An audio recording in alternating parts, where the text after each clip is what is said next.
अब आगे बढ़ते हैं, क्योंकि युवा किस तरह से आगे बढ़ रहे हैं, युवा व्यापारी आगे बढ़ रहे हैं, युवा नेता कैसे युवाओं को जोड़ रहे हैं, इसका भी जिक्र जरूरी है, क्योंकि युवा ही विश्व हैं। और इसलिए अगर राजनीति की भी अगर बात करें तो युवाओं को आगे बढ़ाया जा रहा है। ऐसे ही युवा धीरे धीरे पार्टियों में भी जुड़ रहे हैं। तो अगला उसमें युवा मैं इनवाइट करना चाहूंगी कि मेडिकल क्षेत्र में मुजफ्फरनगर में क्या कुछ कार्य हो रहा है। तो मैं अपने अगले पैनलिस्ट को बुलाऊंगी, डॉक्टर अश्वमेध को, न्यूरोसिटी से, प्लीज आप मंच पर आएं। और डॉक्टर निधि मलिक चाइल्ड स्पेशलिस्ट हैं, आप भी आएंगी जी, मंच पर आइए। और मेडिकल के क्षेत्र में न्यूरो सर्जन आजकल बहुत इंपॉर्टेंट इसलिए हो गए, बहुत सारे केसेस आ रहे हैं, इसके बारे में भी हम चर्चा करें। प्लीज आप सीट लीजिए। और मैं जेपी जी को बुलाना चाहूंगी, आए मंच पर। और उसके बाद सवालों का जो सिलसिला है वो आगे बढ़ेगा और चाइल्ड स्पेशलिस्ट डॉक्टर निधि मलिक से भी बातचीत होगी। जेपी जी। शुक्रिया दीपाली। तो अब देखिए, हम हेल्थ सेक्टर की बात करेंगे और हेल्थ सेक्टर में कितना काम हुआ है। और क्योंकि दिल्ली एनसीआर से सटा ये जिला है, यहाँ क्या लोग अभी भी दिल्ली पर निर्भर हैं, नोएडा पर निर्भर हैं, गाजियाबाद चले जाते हैं, या यहाँ किस तरह के हालात है, उस पर हम बात करेंगे। न्यूरोसिटी अस्पताल के डॉक्टर अश्वमेध बालियान जी हैं, डॉक्टर निधि मलिक हैं, चाइल्ड स्पेशलिस्ट है। आपका बहुत बहुत स्वागत है। मैं अगर बुरा ना लगे तो मैं पूछ सकता हूँ, पति पत्नी है ना, तो कैसा लग रहा है पति पत्नी एक टीवी पर आएंगे? पहला अनुभव यही जानना चाह रहा हूं मैं। पहले कभी टीवी पर आप रखिएगा अपनी बात, बोलिए बोलिए। हेलो। हाँ, नहीं, बहुत अच्छा लग रहा है। सोचा था कि दोनों एक साथ टीवी पर आएंगे? नहीं, पहली बार टीवी पर आ रहे हैं। आपने सोचा था सर? तो अच्छा लग रहा है। तो चलिए चर्चा की शुरुआत करते हैं। तो देखिए, पति पत्नी है, ये अच्छी बात है, दोनों एक साथ टीवी पर आएंगे, खुश भी है। इसलिए डॉक्टर निधि, अगर क्योंकि आप न्यूरोसिटी अस्पताल से जुड़ी हुई हैं, चाइल्ड स्पेशलिस्ट है, कैसे अपने अस्पताल के बारे में थोड़ा बताइए, कैसे जर्नी शुरू हुई, एमबीबीएस की कैसे पढ़ाई की, कैसे इस डॉक्टर क्षेत्र में आए, क्या परिवार की बैकग्राउंड ऐसी रही या नहीं था कि वही सपना मुझे डॉक्टर बनना है? हमारे परिवार में डॉक्टर नहीं था, लेकिन फिर भी जब हम एमबीबीएस में थे उसके बाद से ही ये था कि अपने क्षेत्र में जो भी जहाँ से भी पढ़ाई करके वापस अपने ही ज़िले में वापस आना है और यहीं के लोगों को अपनी सेवाएं देनी हैं। तो ये एक हमेशा से ही यही इंस्पिरेशन थी। और उसके बाद मैंने अपनी एमडी की इन पीडियाट्रिक्स, और उसके बाद अभी 3 साल पहले हमने एक अपना जो है सेटअप स्टार्ट किया है इन हेल्थ केयर जगत में। तो यही हमारी छोटी सी जर्नी है अभी। डॉक्टर अश्वमेध जी, क्योंकि दिल्ली एनसीआर की बात हो रही थी, नज़दीक है, सब न्यूरो के लिए ख़ास तौर से दिल्ली का रुख करते हैं, तो आपके लिए आपके पास आते होंगे मरीज़, तो ऐसा क्या ख़ास है? क्योंकि ज़्यादातर ऐसा होता है डॉक्टर्स का रेफ़र किया जाता है, तो ये न्यूरोसिटी कैसे खास है और कैसे आपके पास और लोग आए जो खास तौर से मुजफ्फरनगर के तो होंगे, लेकिन बाहर से भी आपके पास पहुँचे, रेफ़र करें आपको, इसकी कुछ खासियत? हॉस्पिटल को यहाँ पे 3 इयर्स हमको हो गए हैं। 3 इयर्स बैक अपना जर्नी शुरू किया था, तो उस टाइम तो लोग यहाँ से मुजफ्फरनगर से, हमारे क्षेत्र से सब मेरठ या दिल्ली ही जाते थे। किसी को भी कोई न्यूरो संबंधित दिक्कत है, जैसे सड़क पे दुर्घटना में सर में चोट बहुत एक आम समस्या है। दूसरा, हमारा कृषि प्रधान क्षेत्र है, तो इसमें अक्सर कमर में दर्द जो पैरों में निकलता है, तो ये बहुत कॉमन समस्या है रहती है, क्योंकि लोग वज़न उठाते हैं, डील करते हैं डेली बेसिस पे। तो कुछ भी समस्या होने के बाद अगर उनको कोई उसमें ट्रीटमेंट आगे लेना है, सर्जरी होना है, या कोई मरीज़ बहुत गंभीर रूप से बीमार है, तो सब दिल्ली या फिर मेरठ यहाँ का रुख किया करते थे। और एक आदमी जो मुजफ्फरनगर के ही रूरल क्षेत्र से आ रहा है, जो 40 किलोमीटर दूर से आ रहा है, उसके लिए शहरी सब कुछ है। यहाँ पे इस तरह की कोई सुविधा नहीं थी। एक ही हॉस्पिटल और था हमसे पहले जो इस क्षेत्र में काम कर रहे थे, अब हमने भी शुरू किया। तो शुरू में लोगों को विश्वास नहीं होता कि हाँ भाई, शहर में जिसमें अभी तक कुछ नहीं था, अचानक एक आएंगे, वो कितना यहाँ पे सहयोग दे पाएंगे, नहीं दे पाएंगे। लेकिन हमेशा से हमारा प्रयास न्यूरोसिटी हॉस्पिटल के माध्यम से यही रहा है कि हम अपने क्षेत्रवासियों को एक अच्छी सुविधा दे पाएँ, एक स्टैंडर्ड ऑफ केयर जो दिल्ली और मेरठ जैसे क्षेत्र में उनको दिया जाता है। मैंने अपनी एमबीबीएस दिल्ली से की है, मौलाना आज़ाद से एमएस किया है, फिर बीएचयू जैसे प्राइम इंस्टीट्यूट से एमसीएच करके वापस मैं यहाँ आया। उसका एक कारण यही है कि मैं अपने क्षेत्र कुछ करना चाहता था कि हर चीज़ के लिए आपको मेरठ और दिल्ली आप नहीं जा सकते। तो यहाँ पे हमने शुरू किया है। तो अब हम यहाँ पे हमारे पास एक एडवांस न्यूरो ट्रॉमा आईसीयू है। सर की चोट किसी भी तरह की हो हम उसके सर्जरी करते हैं। रात को भी 12 बजे जाके सर्जरी करना हो किसी का तो हम करते हैं। तो धीरे धीरे अब लोगों को ओवर 3 इयर्स विश्वास हुआ है कि हाँ भाई ये सुविधाएं यहाँ पे मिल सकती हैं, और कई हज़ारों की संख्या में हमने यहाँ सर्जरी 3 साल के उपलक्ष्य में की हैं। दूसरा है कि एडवांस ट्रीटमेंट मैं यहाँ सबको देना चाह रहा हूँ, और एंडोस्कोपिक स्पाइन सर्जरी एक ऐसा फील्ड है जो एक बहुत अपकमिंग फील्ड है। स्पाइन सर्जरी का इतना फोबिया था यहाँ पे कि अभी भी है कि कमर में चीरा नहीं लगवाना है, स्पाइन सर्जरी नहीं कराना, लेट जाइए 6 महीना लेटे रहिए, आराम कीजिए, पहले का यही ट्रीटमेंट हुआ करता था। लेकिन विद लेटेस्ट एडवांसमेंट अभी एंडोस्कोपिक स्पाइन टारगेटेड सर्जरी है। पिछले 2.5 ईयर से हम स्पाइन सर्जरी कर रहे हैं अपने हॉस्पिटल में, और एक भी ओपन स्पाइन सर्जरी हमने नहीं की है। All surgeries has been done by endoscopic route only. ठीक है, आप पहले बताया जाता है कि न्यूरो सर्जन है मुजफ्फरनगर में, लेकिन जिस तरह दिल्ली एनसीआर का हम जिक्र कर रहे हैं, आपको लगता है कि आपके अस्पताल पर, न्यूरो सिटी हॉस्पिटल पर लोगों का भरोसा बढ़ा? अब लोग दिल्ली एनसीआर की बजाय आपके यहाँ आपसे जुड़ रहे हैं, क्योंकि कोई भी चीज़ होती है वो भरोसे से जुड़ती है। बिल्कुल, भरोसे से ही सब कुछ है। अब जैसे मैंने बताया इनिशियली थोड़ा वो था लोगों को कि फेथ होने में टाइम लगता है, लेकिन as we have delivered good results, फिर तो लोग अब हम पे विश्वास करते हैं। ओपिनियन के लिए ज़रूर मैं कहूँगा कि वो लोग ओपिनियन लेने जाते हैं, लेकिन जब वहाँ पे भी उनको वही ट्रीटमेंट का एडवाइस किया जाता है जो हमने किया है, तो 70% of them turn back and get treated at our centre only. Doctor Nidhi, ये भी होता है कि जब आप दिल्ली एनसीआर में रहते हैं, जैसा कि सर ने भी बोला कि वो दिल्ली से उन्होंने पढ़ाई करी, तो लोग सोचते हैं कि हम अपने क्षेत्र में ना रहकर दिल्ली एनसीआर में रहें या कहीं और दूसरी सिटी में रहें, लेकिन आपने मुजफ्फरनगर में ही अपने हॉस्पिटल को खोला। तो कितना चुनौतीपूर्ण रहा है ये आपको? क्योंकि ज़्यादातर डॉक्टर्स के बारे में ऐसा सुनने को मिलता है कि वो अपने गृह क्षेत्र में रहना नहीं चाहते।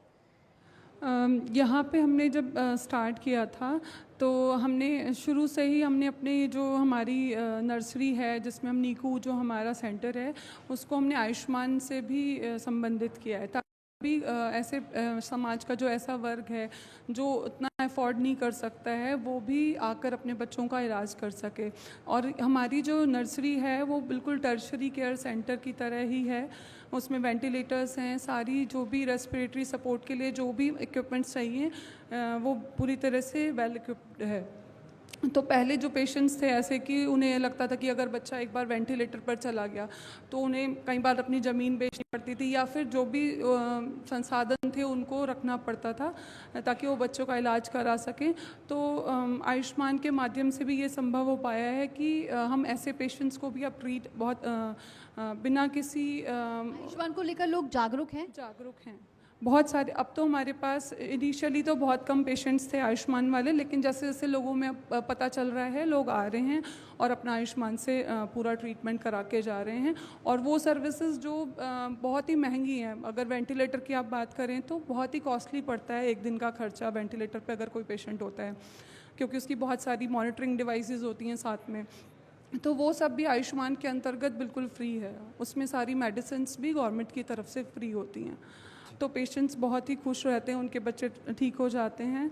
तो ये मैं सरकार को भी इसके लिए धन्यवाद देना चाहूँगी। डॉक्टर निधि, एक सवाल बहुत महत्वपूर्ण हो जाता है, क्योंकि एक चीज़ जिस तरह मैंने कहा कि भरोसा बहुत ज़रूरी होता है। एक डॉक्टर से आपका तालमेल, मरीजों का तालमेल, उनका व्यवहार, और फिर उसके बाद आप तो बच्चों के डॉक्टर हैं, तो खासकर लोगों में एक समाज में होता है, अरे फलाने डॉक्टर की दवाई लगती है, इनको वहाँ लेकर चलो। तो डॉक्टर निधि मलिक पर भरोसा करते हैं लोग, और आपको लगता है कि आपसे खुद कुछ ऐसे लोग हैं जो कनेक्ट हुए हैं कि भाई ये तो परमानेंट पेशेंट हैं और वो हमसे ज़रूर अपने बच्चों को लेकर यहाँ दिखाने पहुँचते हैं? बिल्कुल बच्चों का तो बहुत ही ऐसा सेंसिटिव इशू होता है कि एक बार आपका जहाँ पे ट्रस्ट डेवलप हो जाता है तो वो जब तक 18 इयर्स नहीं हो जाते, 19 इयर्स नहीं हो जाते, वो आपके ही फॉलोअप में बच्चे जो हैं आते रहते हैं।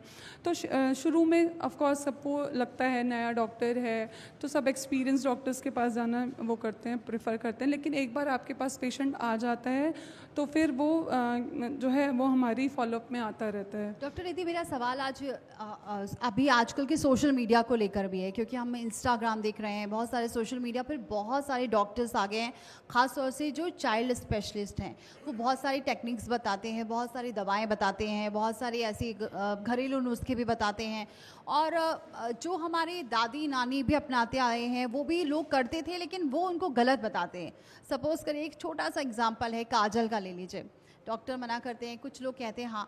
तो अब लोग इतने ज़्यादा सोशल मीडिया पर लोग विश्वास करने लगे हैं कि अगर डॉक्टर भी जो आपका, जैसे आपके पास भी कोई दिखाने आएगा, मे बी आप पे विश्वास ना करे, लेकिन वो सोशल मीडिया पर विश्वास कर लेता है। ऐसे में आप क्या मैसेज देना चाहेंगी?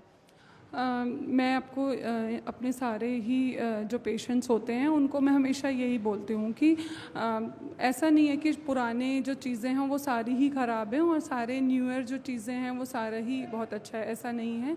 हमें दोनों ही चीज़ को मिक्सअप करके ही फॉलो करना है। पुरानी चीज़ें भी बहुत अच्छी हैं, बहुत इफ़ेक्टिव हैं। इवन माइनर प्रॉब्लम जो होती हैं बच्चों में, उनमें हमारे कुछ घरेलू नुस्खे जो हैं वो बहुत अच्छा काम करते हैं, और लेकिन कुछ चीज़ें हानिकारक भी हैं। जैसे आपने काजल वाला एग्जाम्पल लिया, तो काजल के लिए इसलिए मना करते हैं क्योंकि काजल कई बार क्या होता है, वो डिब्बी उतनी हम स्टेराइल उससे नहीं रखते हैं, उसमें धूल चली जाती है, या फिर जो हम जिस हाथ से लगा रहे हैं वो उतना क्लीन नहीं होता है। मेरा ये भी सवाल है, क्योंकि बहुत सारे इन्फ्लुएंसर को लोग मानने लगे हैं। आप लोग इतना पढ़ कर आए हैं और उसके बाद आप बच्चों को दवाई देते हैं या फिर जो भी सजेशन देते हैं, लेकिन बहुत सारे ऐसे इन्फ्लुएंसर्स हैं कि लोग डॉक्टर के बजाय उन इन्फ्लुएंसर्स को फॉलो करने लगे हैं। तो ऐसे में आप क्या कहना चाहेंगे? सोशल मीडिया ऑफ कोर्स आजकल सब लोग सोशल मीडिया पर हैं, बट आपको ऐसे में अपने पीडियाट्रिशियन या को ही फॉलो करना चाहिए, बिकॉज सोशल मीडिया पे हर तरह की चीज़ें हैं। आप कुछ अच्छी चीज़ें भी हैं और कुछ ऐसी हैं जो आपको नहीं फॉलो करनी चाहिए। तो बेसिकली मोस्ट रिलायबल जो हैं वो आपके बच्चों के डॉक्टर हैं, आप उनसे मिलिए, अपनी समस्याएं डिस्कस करिए, वो आपको उसका सलूशन बताएंगे। डॉक्टर अश्मित, मेरा सवाल न्यूरोसिटी हॉस्पिटल को लेकर है, क्योंकि आप उससे जुड़े, आपने 3 साल शायद आपने बताया कि उससे पहले शुरू किया, लेकिन हमारे मध्य से आप जो लोग हैं वो क्यों जुड़े, क्यों आप पर भरोसा करें, क्यों इस अस्पताल पर भरोसा करें, क्या आप सुविधाएं दे रहे हैं? और गरीब आदमी, क्योंकि जो सब सोचता है कि यार सस्ता इलाज हो जाए और अच्छा इलाज हो जाए, सबका एक ही वो है, उसे आप कैसे देखते हैं? और न्यूरो का तो सबसे महंगा भी होता है इलाज। जी जी बिल्कुल, न्यूरो का इलाज सबसे महंगा होता है। यहाँ से जो भी हेड इंजरी का अगर मैं बात करूँ कि सर में चोट है और उसकी सर्जरी होनी है, और पेशेंट अगर मेरठ भी रेफ़र होता है तो 4-5 लाख से कम का उसका बिल पोस्ट डिस्चार्ज नहीं होता। अभी जैसे मैडम ने बताया, हमने प्रधानमंत्री जी ने जो आदरणीय प्रधानमंत्री जी की जन आरोग्य योजना है आयुष्मान भारत, वो हमने अपने हॉस्पिटल को एमपैनल कराया हुआ है। उसको भी 2 साल हो गया हमको एमपैनल कराए हुए। और अब हेड इंजरी का कोई भी पेशेंट आता है और अगर उस पर आयुष्मान है या वो आयुष्मान के लिए एलिजिबल है, तो हम उसका पूरा ट्रीटमेंट अंडर आयुष्मान करते हैं, उससे कोई एक्स्ट्रा चार्ज नहीं होता है। तो उसके लिए एक बहुत बर्डन लेस हो जाता है। जो ऐसे अभी मंत्री जी आए थे, एमपी साहब आए थे, उन्होंने बताया कि ज़मीन बेच दिया उसने, फिर भी वो नहीं हुआ। तो अब ऐसा कम हो रहा है। और प्लस अगर आप मेरठ के कंपैरिजन ही बात करेंगे तो मैं ये बताना चाहूँगा कि न्यूरोसिटी हॉस्पिटल में जो इक्विपमेंट्स हैं, हमारी पूरी टीम हमने जो तैयार की है, जिसमें एनेस्थेटिस्ट हैं, फिजियोथेरेपिस्ट हैं, हम खुद हैं, ओटी टेक्नीशियन, जो तमाम स्टाफ है वो इतना ट्रेंड है कि वो आपको मेरठ लेवल का, दिल्ली लेवल का ट्रीटमेंट हम उसमें दे रहे हैं। ऐसे भी पेशेंट्स हैं जिन्हें एम्स ऋषिकेश में मना कर दिया गया, दिल्ली मना कर दिया गया कि इन्हें घर ले जाइए, कुछ नहीं हो सकता, और वो हमने ट्रीट किए हैं, उनको भी घर भेजा है। तो जनता का विश्वास ऐसे ही धीरे धीरे बढ़ रहा है। और अगर कॉस्ट की बात करें, हम कैश ट्रीटमेंट की भी बात करें, तो जो ट्रीटमेंट मेरठ में 5 लाख 6 लाख का पड़ रहा था, वो उसका कॉस्ट हमारे यहाँ ट्रीटमेंट में मैक्सिमम 1.5 के अराउंड कॉस्ट करता है, जिसमें 15-20 डेज़ का स्टे भी है, उसका सर्जरी भी हो गया है। So we are trying to make things affordable for the public. और आयुष्मान हमने लिया ही है। आयुष्मान तो का आप जिक्र कर रहे हैं, मैं आपको रोकना चाहूंगा बीच में। आयुष्मान को लेकर विवाद भी होता है, क्योंकि जो अस्पताल, प्राइवेट अस्पताल एसोसिएशन है, वो सवाल उठाती है कि भाई हम नहीं करेंगे क्योंकि पैसा बहुत डिले आता है। तो वो चीजें सुधरी हैं, वो तालमेल सरकार के साथ आप बना पाए हैं? क्योंकि सरकार एक तरफ कहती है कि भाई आपको इलाज करना पड़ेगा। हाँ, पहले ये दिक्कत थी अभी, लेकिन जब से 2.0 पोर्टल स्टार्ट हुआ है तो पेमेंट हैज़ बीन रिफाइंड। पहले नहीं था, लेकिन अभी पेमेंट काफ़ी रिफाइन हो गया है, बहुत फास्ट ट्रैक हो गई हैं चीज़ें। They have updated the system, उसमें ज़्यादा आपको दिक्कत नहीं आती। और इन केस किसी पेशेंट्स का डेटा में प्रॉब्लम है या कैश में, मनी में प्रॉब्लम है, उसका पेमेंट नहीं हो पा रहा है, तो यहाँ पे आयुष्मान डिस्ट्रिक्ट हॉस्पिटल में आयुष्मान मित्र हैं, आप उनसे बात कर सकते हैं, हर महीने मीटिंग होता है। सो दे प्रोसेस योर फाइल, उसमें अब इतना प्रॉब्लम नहीं है। वो they have streamlined so much कि अब बहुत बेटर हो गया। मेरा आपसे सवाल, क्योंकि हम चर्चा के अब आखिरी पड़ाव पर आ गए, एक डॉक्टर का क्योंकि डॉक्टर को भगवान का दर्जा भी माना जाता है समाज में, खैर अब तो, लेकिन डॉक्टर का क्या सपना है? क्या फिर एक और न्यूरो सिटी अस्पताल किसी दूसरे शहर में खोलना, या डॉक्टर निधि का सपना है कि एक ऐसी डॉक्टर बनना जिस पर लोग भरोसा करें, जिसके लिए लोग इंतजार करें, जिसके लिए लंबी वेटिंग हो, जो मरीजों का भरोसा आप जीत? मेरा सपना है मतलब दूसरे शहर में जाके कोई और अस्पताल खोलने का कोई सपना नहीं है। मेरा सपना यही है कि मैं थोड़ा और, हम स्वास्थ्य के क्षेत्र में हम थोड़ा सा, क्योंकि बहुत सारी प्रॉब्लम्स ऐसी हैं जो विदाउट मेडिसिन सकते हैं, जस्ट बिकॉज कि उतनी अवेयरनेस नहीं है न्यूट्रिशन को लेके, एक्सरसाइजेज को लेके, बच्चों के मेंटल हेल्थ को लेके। तो वो सब हम बच्चों स्कूल्स में जाके वहाँ अवेयरनेस प्रोग्राम्स कर सकते हैं। तो मेरा जो सपना है वो मैं यही है कि मैं आगे थोड़ा सोशल वर्क भी करूँ अपने ही फील्ड से रिलेटेड, ताकि लोग भी अवेयर हो सकें बीमारियाँ क्यों रही हैं, हो क्यों रही हैं, और इसके प्रिवेंशन के लिए हम क्या